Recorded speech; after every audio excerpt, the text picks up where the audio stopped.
and that issued a report with 18 recommendations that really continues to frame a lot of the work we do now. The mayor came out further focusing his own 10-point housing agenda at the very beginning of 2018 last year. We'll end with a slide that kind of is a snapshot of where those efforts stand as of today. And then Ellen made quick reference to the fact that she started pretty recently. She is the inaugural director of the city's Office of Housing Stability, and an effort getting underway right now is a task force and advisory group that Ellen is in the process of forming and convening within a matter of weeks, I believe. And then finally, what brought people sort of back together today, SomerVision 2040 efforts. So I think the last slide that I'll be introducing is just to offer a little more information on the expanded housing capacity at the city, most immediately and sort of visibly in the person of Ellen, having just started, but along with Ellen, I'm sure you're very grateful and relieved to now be able to say that the Office of Housing Stability is fully staffed as of the end of March. The areas of focus that Ellen will be expanding on include displacement prevention, education and outreach, both for landlords and tenants, and policy and program advocacy. The housing division that Kelly serves as assistant director to, and that I currently direct, has been in existence for as long as OSPCD has been.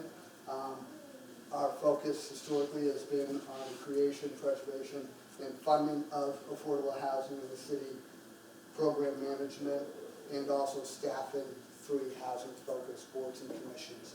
So I'll keep advancing slides as you ask me to, and turn things over to Ellen. So hi everybody, it's really great to be here, both to have the OHS kind of coming to life and to be a part of this SomerVision process. I was talking with you this morning.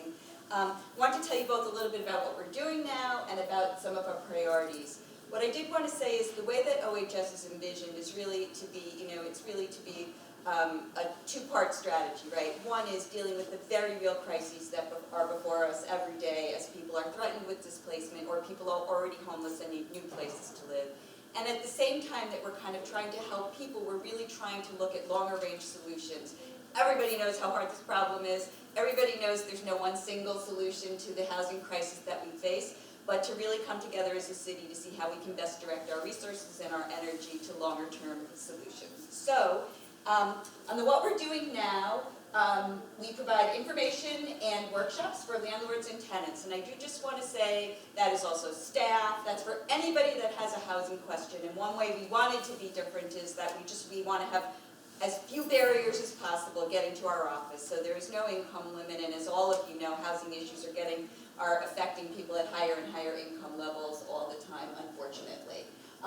We now have a great staff. I have 5 people working with me. I have co-directors, Fred Berman and Susan Shemaine, who have deep history, and 3 wonderful advocates, Lydia Lopez, Marie Dumais, and Brooke Murphy. And we have capacity in, they all speak Portuguese, Spanish, French, and then English. And we also have a contract with Language Line, so all of our resources and information should be available to anybody regardless of the language they speak. In terms of case management, just to let you know quickly, we do housing search to help people with vouchers, people in the private market. We do landlord-tenant resolution. We help in eviction cases, and basically try to do what we can to keep people housed or help them become housed if they're not already. I wanted to take this moment to advertise the other thing we're doing, which is something called the Save Our Homes Walk, and I don't know if anybody has heard about that, but each year there's a collaboration of agencies that come together to raise flexible funding for people who are at imminent risk of homelessness. June 9th, you'll see more about it. We would love to have any of you walk. We raise about $40,000 a year, hopefully, usually, that we can then really give right back directly to people with rent arrears who need security deposits, etc. There's no overhead, 100% goes to Somerville residents facing crises. And then we are also about really exciting, in addition to my own staff, the City Council has funded 3 contracted positions for us. First, we're going to be contracting for a lawyer to represent people in evictions and in housing-related matters. And while there are some of those resources available, this would really be targeted an increase in capacity for all of us. Some of you may know that, well, 92% of tenants are unrepresented in Somerville, and over 90% of landlords are represented. So there's a huge imbalance of power that we're trying to fix. And we're also going to be hiring doing an RFP for nonprofits to put in proposals for funding for housing search and stabilization, and really significantly for tenant organizing. I'm sort of proud to say that we're one of the few municipalities in the country now, but there are some others. I had to prove it to my boss to get this on this slide, that are really looking at how to support people with organizing education campaigns. And together the idea is that the organizing, the lawyers, and the city resources can be teams not only to deal with individuals facing crisis, but to affirmatively, if there's a building we know is going up for sale, if there's a building we know might undergo conversion, to have the resources to get out there, boots on the ground, and try to reach people where they are. New initiatives, so that's most of sort of the individual work that we're doing and will be doing when we finish our contracts and get good bidders, I hope. New initiatives, right to counsel. I don't know, has anybody heard about that here, Housing Right to Counsel? You have a couple of people. So this is this really exciting movement that's happening around the country. New York, Newark, and San Francisco are the first cities in the country who've passed a right to counsel, which has a right attached for an attorney in an eviction case the same way as it does in a criminal case. And people may know, sometimes the consequences in an eviction case for a family are far more acute than the consequences in a criminal case. And yet we say that there's a right to counsel in criminal cases. Well, we're saying eviction issues are so important that they should have that same right attached. So this is a piece of policy that's at the State House that I'm on the sort of central steering committee trying to plan and get going. And I'm also proud to say it would not just be to fund attorneys, but other people who might be organizers, community-based organizations, and people that are doing grassroots organizing within those communities to do homelessness prevention. So again, these are the long strategies, right? These aren't like they're going to pass tomorrow. This is a long road. Eviction ceiling and protection is another bill, and I want to say that I also just feel this need to say this isn't me, this is really also the administration. I want to thank Mayor Curtatone so much, and the Housing Division, and everybody here, because this is everybody's agenda. Like, this is something that has come, the City Council want to see this, and I'm really proud of the city for being willing to take some stands that are a little more courageous. Eviction ceiling and protection, and I don't know if you guys, some of you may know, but right now if an eviction case is filed against you, that data is public data, and whether or not you've ever been found to have done anything wrong, whether or not this is a no-fault eviction, all of that is in this database where landlord companies can now get that information and bar you from being able to rent in housing. So this bill would do 2 things. It would basically stop that from happening unless there was a decision in your case finding that something happened, then it would be listed, but otherwise it would not. And also allow sealing after 3 years of eviction records, and prevent minors from being able to be listed on complaints. You guys might not know this too, but often there'll be all 5 family members, let's say, on a summary process complaint, and that 17-year-old who has no obligation for the rent, has nothing, is now in that database system as owing $5,000 to a landlord, and it can really hurt them going down the road when they go to rent housing. So that's another important bill. Emergency Stabilization Fund, this is really exciting. We need the City Council to fund it, but the administration is going to be working on looking at some municipal dollars for homelessness prevention. And one of the things my advisory board is going to do is really to say, well, what's the best use of that money that we can make to wrap around the other things that already exist? The Housing Division runs and funds some great programs around homelessness prevention that have been really successful. So what are the gaps? And one of the things I'm looking at that really would be more like a pilot program is whether or not there's some way to incent landlords to allow people to rent to people with Section 8 vouchers. Right now, I think in recent past, out of 50 people in Somerville with Section 8 vouchers, does everyone know what Section 8 voucher is? Should I set that more or less? Yeah. Federal subsidies so that you pay 30% of your income for rent and the government pays the rest. huge crisis in Somerville because the rents are so much higher than the values that the Section 8 payment standards will pay, that everyone who had these vouchers, who was living in Somerville, are really, really at risk. A year ago, out of 50 people who lived in Somerville that had vouchers that needed to move, only 6 were able to stay in the city. 21 lost those vouchers that they may have had for 20 years entirely because they couldn't find anyone to rent to. So this is a crisis. I want to think creatively about what we could do to incent landlords who have some real issues if rents are way below market. We do live in a system where housing is not yet a right, although I would like it to be. So within the system that exists, how do we make that happen better? Keep Section 8s here. Talked to you about our advisory board, and I also talked a little bit about the targeting. So that's just an overview of what our office is doing and hoping to do going forward. Moving on to the next slide. Yes, we do. Do I go first? Okay. All right, so as Mike said, one of the things that we can build new affordable housing, and that's the absolute most critical thing we can do. But aside from that, we really, really have to make sure that the housing that we do have is continuing to serve the range of people and the diversity in our city. So how many people here have heard of the 100 Homes campaign? So good, that's good, a lot of people. But the thing that makes the 100 Homes campaign so unique, this is a program that's the Housing Division and the Somerville Community Corporation are running together. The city funds it, and SCC is doing the program.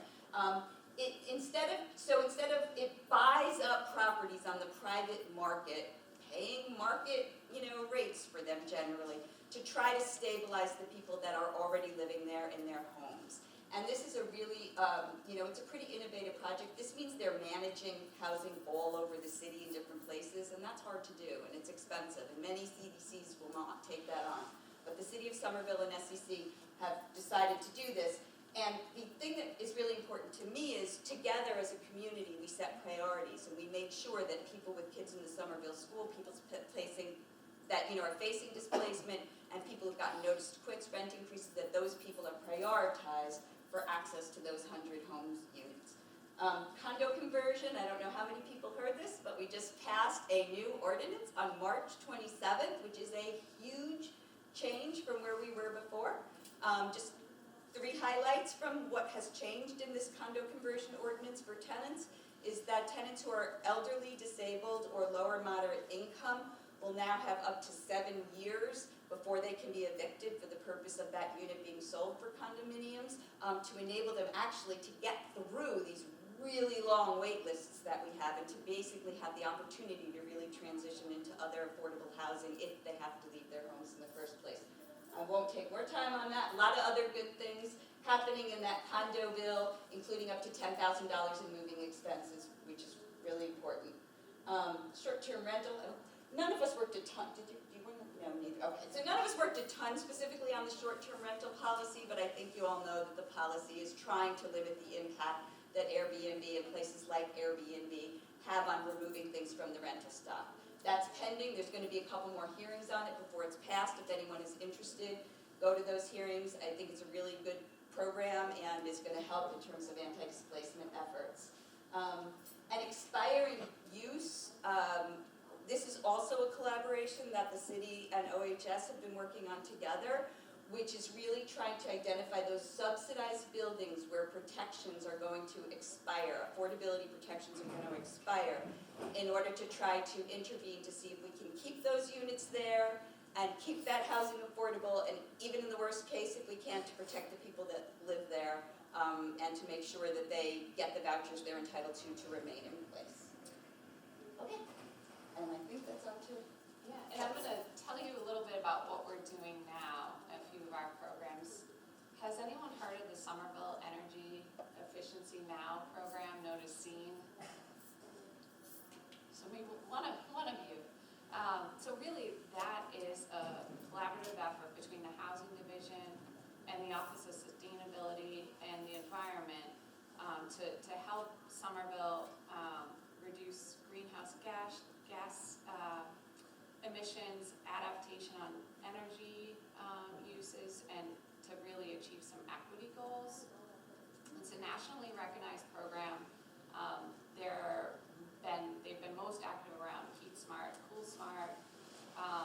actually, this acronym actually didn't make it onto this slide, but they're about to enter into a rebranding. So they're gonna be known going forward as the Road to Net Zero, so R2NZ. So you may see that in the coming days, but they're really gonna be getting that off the ground. And then 3 of the housing division's kind of long-standing programs, we have a lead abatement program, a housing rehab program, and a heating system replacement program.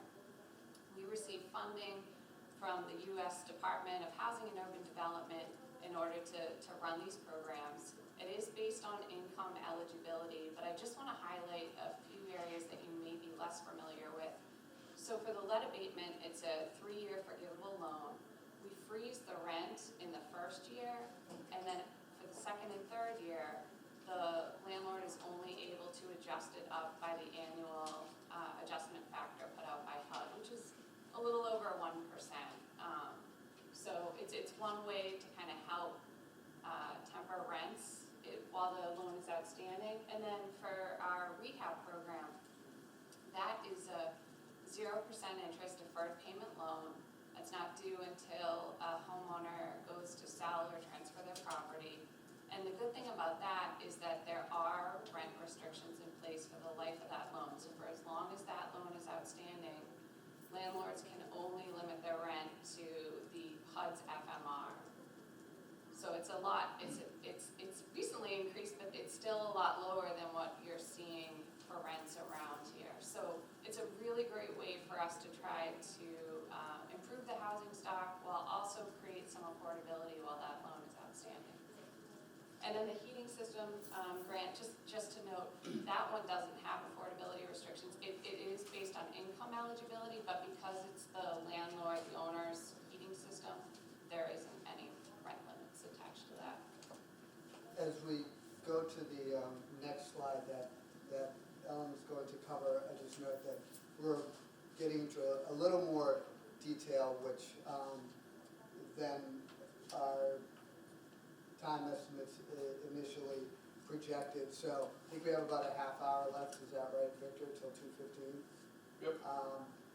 If we have about 5 slides left, so if folks are okay with continuing, if you do have a burning question, I can't wait since we're going into that long, please just jump in. But to get into some of our efforts to make the most out of our current housing. Great.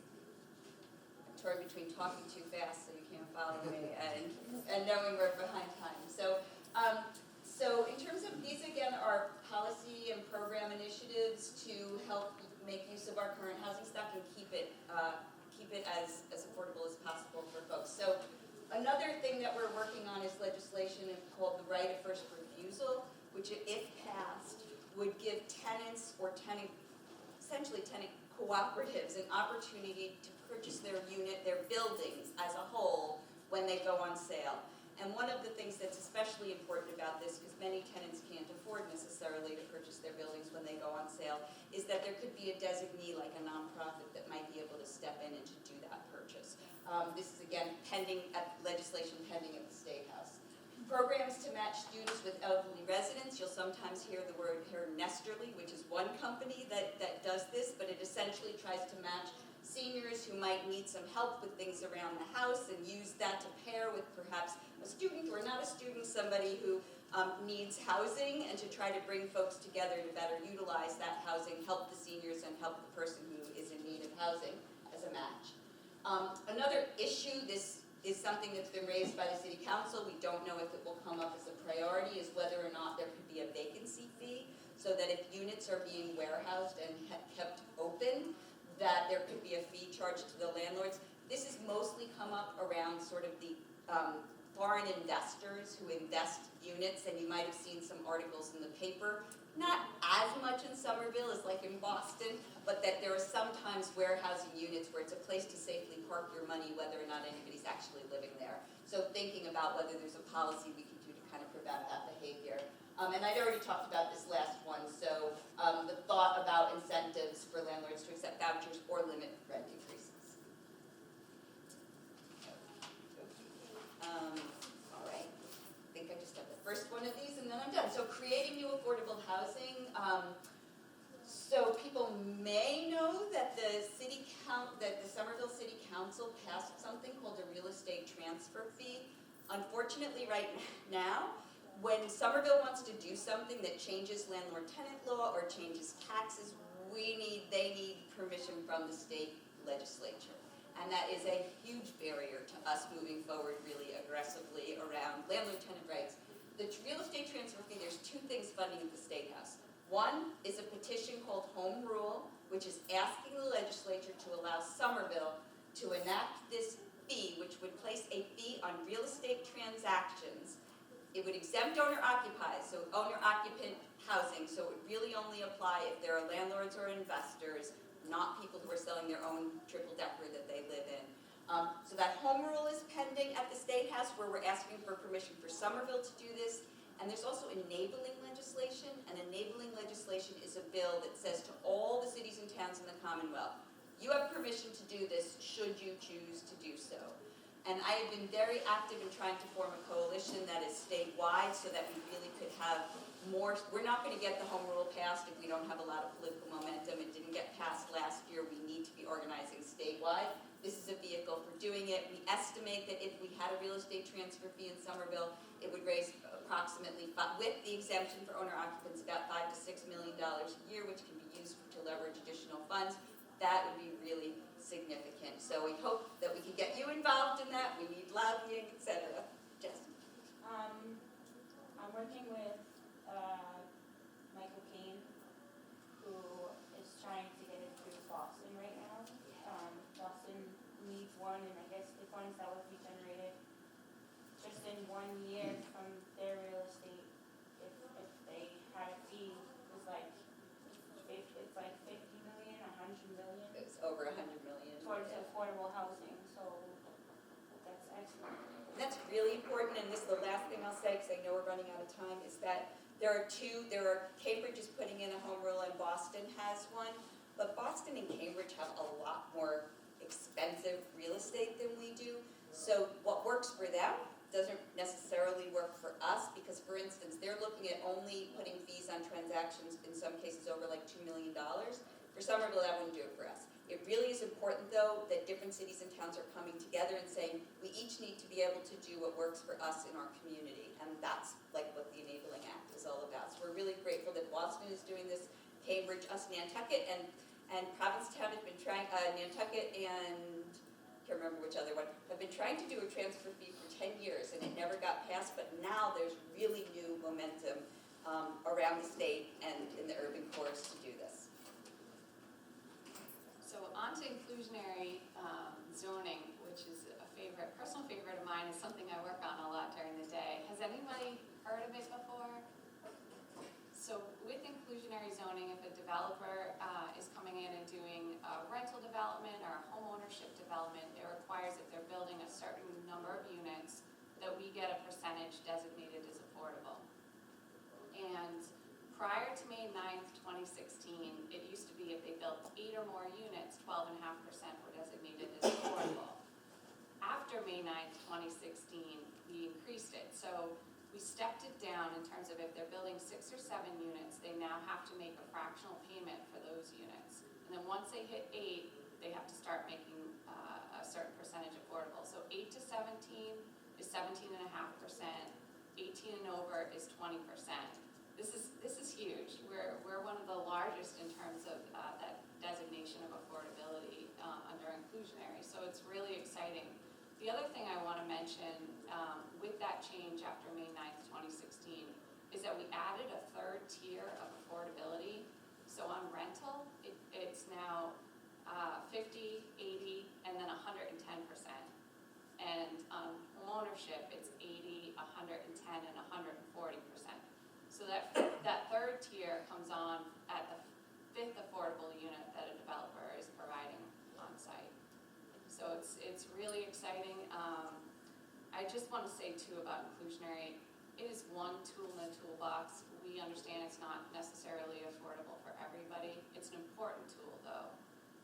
Some other exciting work that we're doing right now, and we're collaborating with Ellen's office, is working toward a universal wait list. And when I say universal wait list, I'm talking about the inclusionary rental opportunities. I'm not talking about the Somerville Housing Authority's opportunities, and I'm not unfortunately talking about Somerville Community Corporation's opportunities, but for just the inclusionary opportunities. Right now, people have to apply for every single development that comes online if they're interested in it. So what this would do is we have massive outreach, a lottery, and would develop a wait list that everybody could draw from when we have new opportunities. So it's really exciting, so people won't have to scramble for the 60 days that an application is available. They'll be able to just have it apply for all of our rental opportunities. We're also working on updating our priorities as well as part of this universal waitlist effort in terms of preferences in the lottery. So right now, it's a preference if you currently live or work full-time in Somerville. So we're looking at different priorities and preferences, and there'll be more to come on this, but it's really exciting news. For that waitlist, will you do anything to make it so that people who are living in the inclusionary units can move into other units if, they're out of development? Like right now, if you're somewhere, you kind of have to stay because the waitlists are so long. Right. So if you have kids who don't like the school or you don't like the community, you're stuck. Is there anything being considered to? It's something that we can definitely consider, especially in cases where household sizes may change over time. Households may become underhoused or overhoused. It's certainly a consideration that we're thinking about, but we don't have anything definite figured out on that. The other piece I wanted to touch on next is our housing linkage fee. What that is if a developer comes in and builds more than 30,000 square feet for commercial use, they have to pay a per square foot fee. And that fee goes to the Somerville Affordable Housing Trust Fund to administer. And just in terms of the evolution of the fee, so it started out at $3.91, then it got to $5.15, and what's really exciting is as of December 2017, it's now up to $10 per square foot. So this is a really important resource generating fee to help us put it towards affordable housing in the city. Okay, I'm just gonna not spend a lot of time on this. You guys probably know that there is a huge process overhauling our zoning ordinance in the city of Somerville. There's a lot of information online. I'm just gonna note that for people who are interested, there are 2 meetings in May where they will be considering, the city council will be considering the affordability parts of the zoning overhaul. Not time to go into all of them, but if you're interested, there are 2 meetings in May. I'm sure they will be posted, but that's coming up. Okay, and last 2 bullet points on this slide, just also to touch on quickly. I think many of us are probably already familiar with generally the concept of community land trusts. In Somerville, there's been a working group working for over a year now to really look at what kind of form that could take, what form it should take in Somerville, and they developed a set of recommendations that went to the mayor and city council right around the end of the year in January, actually. And that group, which would be independent of the city, as I understand it, is now working to incorporate as a nonprofit. Ellen was a member of that working group. I should say is, as its work is ongoing. It sort of moved from its initial 1 year or so phase into more of an implementation phase. So I think there'll be a lot of good work to continue to report on that. And then, as I think everyone knows, in terms of SomerVision 2040, housing's a critical part of that. The only other point I'd mention in this specific context is that, as folks may recall, the original goal for the number of units to be produced under SomerVision in terms of 2030 goals was 6,000. There's been a lot of analysis, a lot of data, including by the Metropolitan Area Planning Council. Victor, I just want to make sure maybe we can get some help if we need it. Going back to our slides. There we go, thank you. We may be going forward, I should say, members of the SomerVision Steering Committee, I expect to be revisiting that, and that could really be a major area of discussion. I think the latest MAPC estimates are that the local need is closer to 9,000 in terms of keeping pace with the overall demand in the region. So I'm just going to really sort of skim this slide, and can I ask, are these slides going to be posted Yes. on the city website afterwards? Because this is somewhat dense, but just to touch on sort of the key takeaways, it gives a snapshot, a graphical snapshot of the composition of the city's affordable housing portfolio. And when I say city, that also includes some of the purpose-built housing and inclusionary housing that is privately owned. But overall, there are about a total of 3,500 affordable units, ones that go on something called the state subsidized housing inventory, and also the inclusionary housing stock. Vast majority of that is rental, comparatively very little is home ownership. That is trending upwards with some of the inclusionary developments that are being developed as condominium home ownership properties these days. In terms of the mobile Section 8 vouchers that Ellen mentioned earlier, is a critical component of the city's affordable housing inventory. SHA administers about 1,000 mobile vouchers as opposed to ones sort of based at a specific property. And under half of those currently are based in Somerville. As Ellen mentioned, that's been trending, continuing to trend in what we would call a negative direction in terms of lower percentage, but right now it's at a bit under 50%. Naturally occurring affordable housing is a term that seems to be kind of current these days. There's unfortunately very little and ever decreasing amounts of what's sometimes referred to as NOAA. It's not protected to be affordable, it's not required to remain affordable. It's sometimes also referred to as involving sort of benevolent or just publicly spirited property owners who aren't looking to maximize at the absolute top of the rental market. And so that has been something that we've been trying to support. It's a challenge, but that continues to be an area of interest. And then we have new development in the pipeline, both in the area of 100 homes. Also, it's critical to be making sure that the city's affordable housing stock remains viable at places, this is kind of timely, but at places like Clarendon, at Clarendon Hill, and also in selected publicly owned parcels that have been are in the process of being made available for affordable housing. Yeah, Jessica. So I've heard some people, actually some city council members say that we should do projects that are completely and entirely 100% affordable units. And I think that the biggest thing that people forget is when you do the 100% subsidized housing, 100% public housing, it's creating segregation.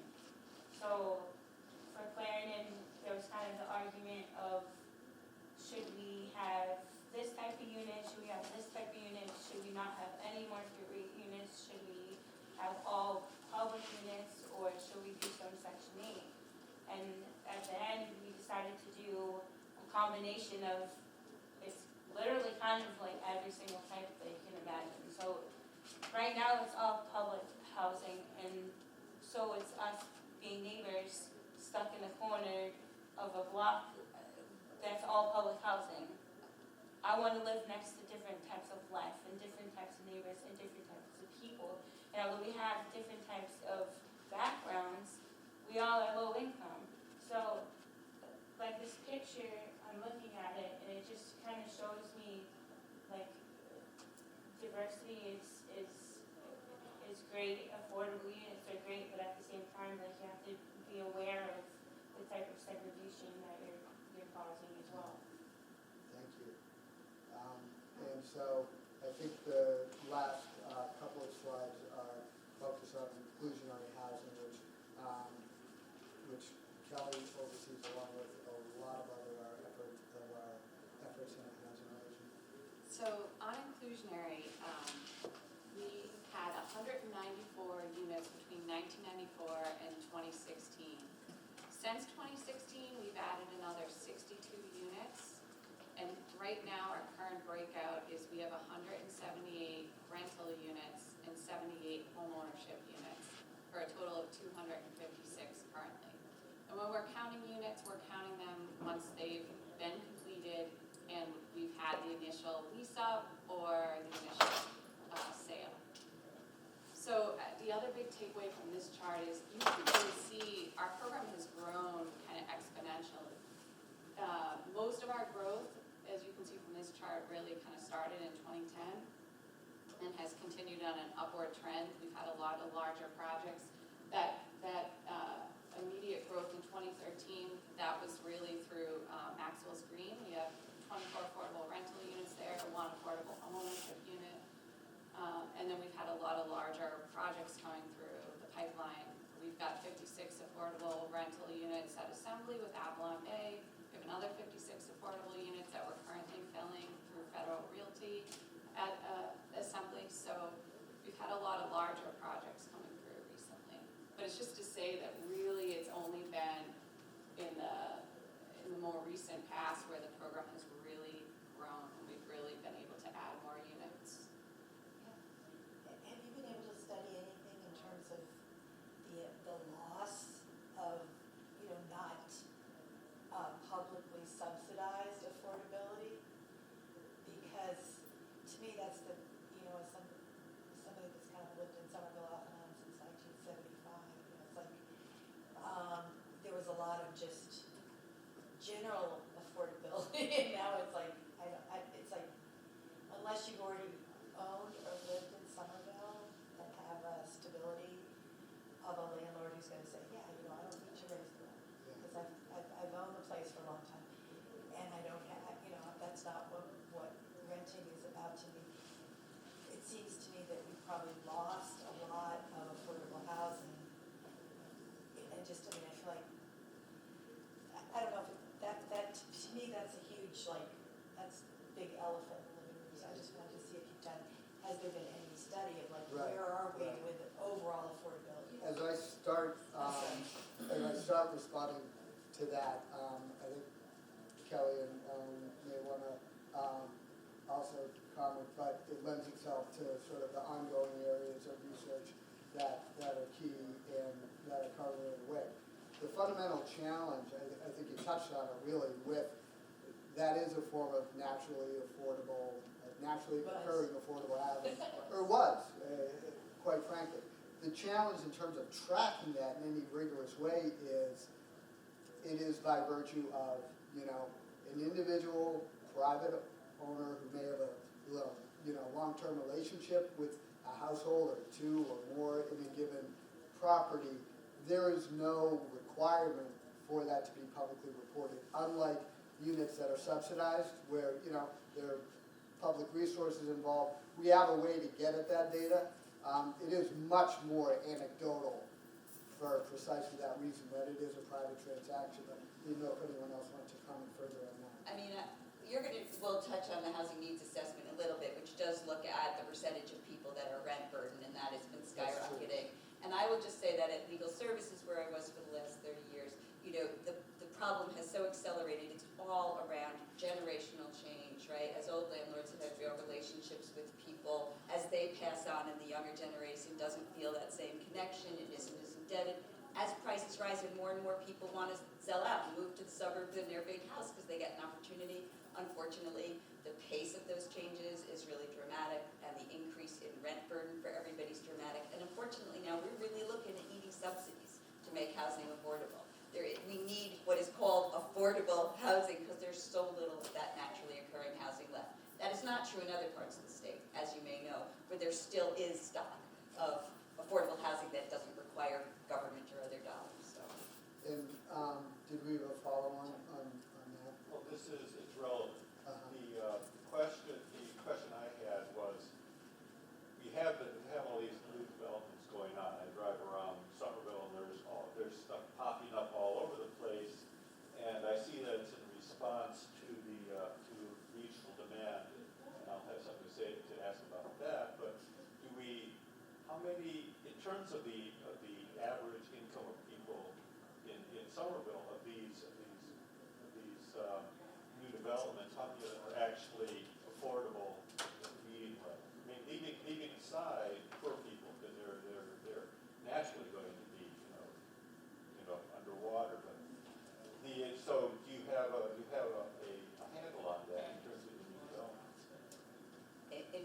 non-subsidized units and Yeah. people at 100% of area median income? Is that what you're asking? Yeah. I don't know an answer to that, I don't know. Well, we do insofar as, that does get to one point Kelly made and talked about inclusionary units is, they do not serve, a very low income population. We do now go up to, as you mentioned earlier, 110% on the rental side, 110% of area median income that is, and up to 140% on the ownership side. So we do have numbers in terms of the percentage in newly developed, otherwise private transactions that will yield. I think he's asking in the market, not the inclusionary, the regular market rents, are they Oh, Are they're, they it's accessible the to fact, people no, at 100% no, of it? the answer is no. Yeah. No. The anecdote, let me finish my question. Sure. Anecdotally, everybody knows, that from housing prices here have gone through the roof. I happen to own, so I don't have to worry about that, but I keep hearing it. And the second thing is, you mentioned that due to regional requirements, you want to increase the number of units from 6,000 to 9,000. That's the goal. That's the goal, and I will state that since Somerville is 85% residential already, we should not be building those unless they're all affordable. That's just my own opinion, because otherwise we're making it all for rich people. So, Why do that? I mean, I guess I just would want to make two comments, and obviously, and I always say to people, in some ways, I think too much time is put into this debate about do we not build, because the market has power to do that and to build. The question is how much community benefit are we able to extract out of that in many cases. But I would say two things about that. One thing I would say is that for those people for whom those units of affordable housing come, even in developments that are luxury, that I would rather see not be, those units are so critical. They're the lifeblood to those families. Those 200 families in Somerville wouldn't be here without that development. So I think that's a bigger question, but I do just want to remind people, because I've seen families that I've worked with for years with, seniors, people with disabilities weep when they've gotten an opportunity to live in some of the beautiful developments like Millbrook with the beautiful lofts. It is a really powerful thing. Not the answer to whether you still do the building, but I did want to answer one other thing, because I want to be clear. The 9,000 number was not it wasn't because we're trying to build for other places. It was because, That's sure what it sounds. let me just finish my comment. It is because of the demand that is being placed on Somerville right now, so that wealthier people, as they move in, will continue to displace people who are living here who are lower income as they compete for those same units. So there's a lot of ways to argue this, but there's no doubt that as more and more people are coming into the urban core, the people who will lose if there's not enough housing supply are the people who are in that formerly naturally occurring housing, where landlords are now able to get a lot more money from wealthier people from the pressure that's coming in from all of the surrounding areas for better transportation, better jobs, better everything. So I don't want to say that that's an answer to should we support or not support. I just want to say that there really are pieces and components of that you really need to look at carefully. It's not all good or all bad. And I just want to say that I think to the extent that we can rally together as housing activists around the affordable units where we have agreement, that's a really positive thing, and not to get kind of lost in the debate about some of the other development. That's my own little 2 cents on that. Before we continue, we do have other questions. Yeah. I'd like to offer a suggestion in terms of, why don't we make this our last slide? We had one more. We happen to have a hard copy of the last slide. I'll start circulating those around. And I think this is a good place to end in that. We've had a couple of questions on what is being studied, what isn't. And Kelly can touch base on some of the key areas of research, and then we can just continue. I'm sorry to ask people to hold on for just one more minute, but then we can get right back to comments and questions for the last 10 minutes or so. Thanks.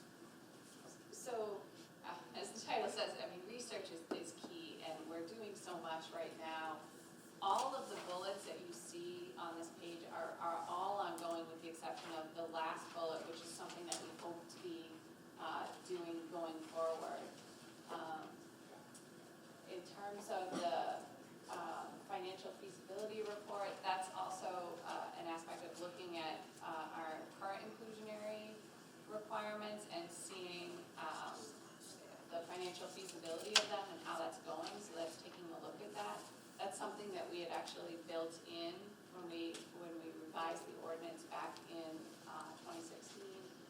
The housing needs assessment, that is a really helpful study. That's actually getting to your point about what are the rents around Somerville, and it's looking neighborhood by neighborhood. What can households in Somerville right now afford? And can they afford these asking prices? And it really is a great tool for planning, and it gives us really important information to help us as we move forward.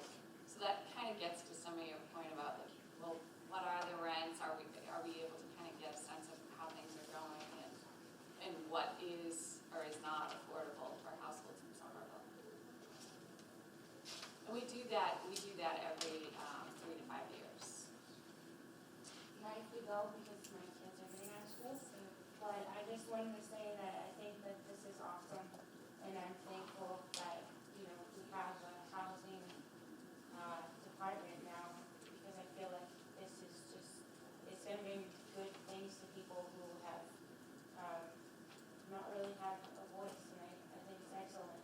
So I just want to thank you guys for Thank you. doing it. And I want to apologize that my watch stopped at 2 o'clock. Victor just told me what time it is, and now we have 5 or so more minutes, thankfully. So I apologize that I was off and trying to track the time. But I think we have one comment or question, and then you, I know, had another one too. It kind of ties into what everybody's been saying. I agree that segregation isn't a great thing, although I do love the idea of just having tons more affordable units. But I think a piece that is missing is, as somebody who lives in one of these luxury buildings in an affordable unit, there's no sense of community. I'm surrounded by people who have a lot more wealth than I do. And I think we could, as a community, maybe start thinking about ways of addressing that as we build more and more of these community programs. I mean, like, I live in Maxwell's Green, and we have things in our community space, like pay $50 and learn how to make sushi. Like, that's not something somebody in an affordable unit is going to be interested in or be able to do. And I think, like, as a city, trying to prioritize this, we should think about what the experience is actually like to live in places like that, and how we can make that better. Thank you for raising that. I think that's a really important and good point. And I'm sorry to have jumped in earlier. Okay, the other question I had is, the reason that affordable housing advocates are advocating for housing as a whole is because of the proportion. You want to have 16-unit apartment buildings because a certain proportion of them will be affordable. Now, my question is there a way of organizing so you do not have to have the market rate in order to have the affordable? And so, for instance, there's the linkage fee on commercial development. You want commercial development with tax base, and can it not be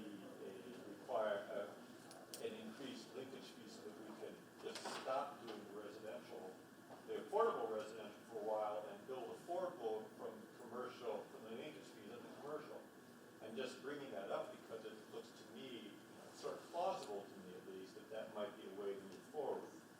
And so the reason, because the longer we stay basically a residential community, the longer the tax base is going to be residential, and those of us who earn have to keep on doing the tax increases, and the renters have to pay more in their rent because they have to cover the tax increases.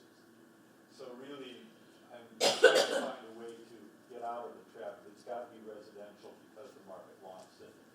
Can we do commercial because the commercial is also there? If I could offer one thought, that's a really critical point. And I'm glad that in at least some instances, I don't think that needs to be sort of a zero-sum game, with the most significant recent example being the development of the Partners Healthcare building on the edge of Assembly. That is yielding by far and away to this point. So that is a form of commercial development yielding annually about $850,000 in linkage fees that are going towards affordable housing. So, you know, in some cases, you know, when you can really sort of get to scale, that's approaching, you know, it's over $4 million over 5 years of installment payments going towards affordable housing. So it's key that there be a balance and, you know, a significant component of commercial development to spin off resources or create resources for affordable until, especially in the absence of something like a transfer fee, where you can get some sort of local autonomy for ongoing resources. But there was another question or comment. Yeah, I guess one of the concerns that I have about commercial development, sort of in general, is how much it tends to raise property values all around. So often, even if you get a large retail development, the property values in the surrounding area become, go way up, and then the rents in that surrounding area go way up. So it seems like, in general, because of the way our economic system works, any development is going to end up raising rents for the most part. I know there's some exceptions to that, but that's generally true. So then what can be extracted as a linkage fee or as whatever is really just siphoning off, or trying to mitigate the harm. No, that's fair. So, I mean, I don't know if this is research you guys have, but I'd be really interested in knowing, like, how high would the linkage fee have to be, or what are the levels at which there's really stabilization, rather than, there's a giant development happening in Union Square. I know that everyone is going to, who hasn't already been displaced from Union Square is going to get displaced, and it's going to be rich people moving in. And there's going to be a little bit of mitigation in the form of the inclusionary units and so on, but, that's 10% of a huge number of people who are going to get displaced. So just having data about how much, just to know, just so people could see, like, this is really the what's happening, and I think that would be really valuable. I'm just going to touch on a response as the beginning of an answer, because I want to get to maybe the last question or comment I see in the back. But I would suggest it's called a nexus study that needs to be provided as a basis for any increase in the linkage fee. And that's a pretty rigorous study that most recently was done 2 years ago now by a faculty member at MIT's Department of Urban Studies and Planning. And it does begin to show, okay, this is the impact of commercial development on, in this case, Somerville. And it does show, if I'm remembering correctly, sort of, if it was possible to totally make up, for the impact, what the resources would have to be. That's my sort of first recollection of an answer or data that begins to get to that, but it's a point well taken. Do you remember if it was much above the $10? Yeah, it was. With the caveat that there was not a recommendation to go far above that, not just for reasons of businesses will go elsewhere, because there are also, in Somerville's case, some local resources, state resources. A subject for another time is the other lack of a federal housing policy for the most part, for the better part of a generation. But that's a topic for another time. Yes? Yes, thank you. My question is about the diversity of the housing stock, and specifically, as far as I know, there's more 1 and 2 bedroom units in Somerville, but the relative lack of, say, 3 and 4 bedroom units, which, if you think about families with children, I think that is one factor that, it works against them. What we have as a community is we have a lot of people with children, maybe creating a family here, but then moving out in the suburbs because, part of it is the lack of this, more diverse housing stock. So I wanted to hear your thoughts on that. Yeah. I've given a couple of the last answers. You want to start? I would say it is a challenge that we recognize, because that is the case that a lot of the newer developments are smaller sized housing, 1 and 2 bedrooms. Our inclusionary zoning ordinance does have a preference for larger family size, but it's also driven by what is actually getting produced out there. We recognize that we have longer wait lists for 3 bedrooms, and generally 2 within the subsidized housing inventory. We have a need for greater bedroom sizes, so we're trying to get at policies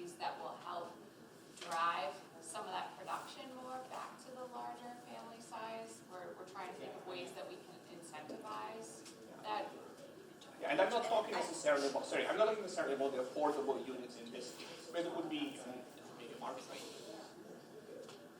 Well, I was gonna add about the affordable units, that's a different question, but what I was gonna say, like, all these policies, they help some people, they hurt some people. Even when you talk about how does this help affordability, well, who are you talking about? The lowest income at this sector. So for example, Cambridge has, in its inclusionary zoning, it's by square foot and not number of units. So if you build a if you build a three bedroom, you build fewer units. But the city negotiates for larger building sizes and fewer units, right? These are all trade-offs, but there are ways that they could not only, there's ways they can be incentivized, there's ways they can be required, but they're all gonna have trade-offs that we all just have to continue to think about.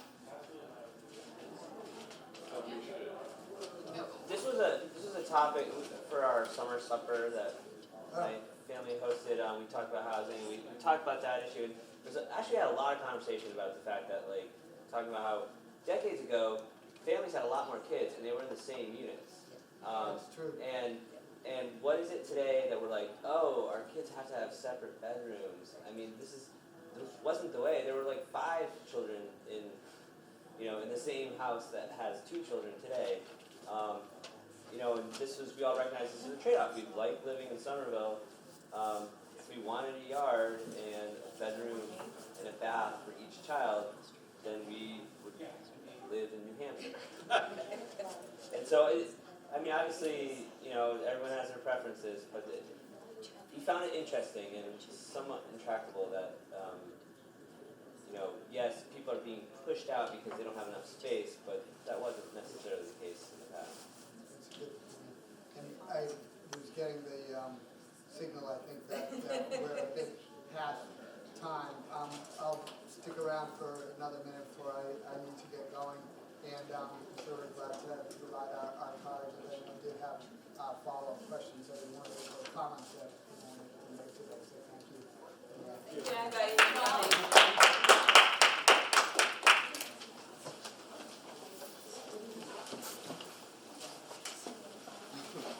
Thank you for this. Thank you for the comment. Yeah.